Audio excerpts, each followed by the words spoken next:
Halo guys, selamat siang. Saat ini saya sedang mencuci baju, tapi saya sempatkan waktu untuk menyampaikan beberapa kata bahasa Nias untuk teman-teman yang bertanya di komentar video saya sebelumnya yang di kebun.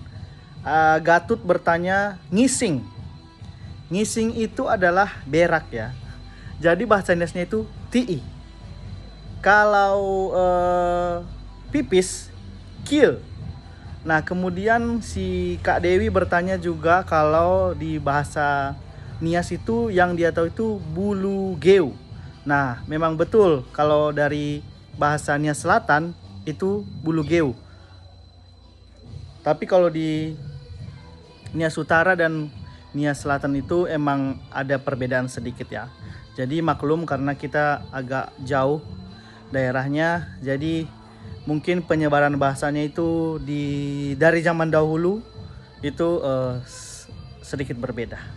Oke, sampai di sini dulu. Silahkan bertanya untuk pertanyaan bahasa Nias selanjutnya. Thank you.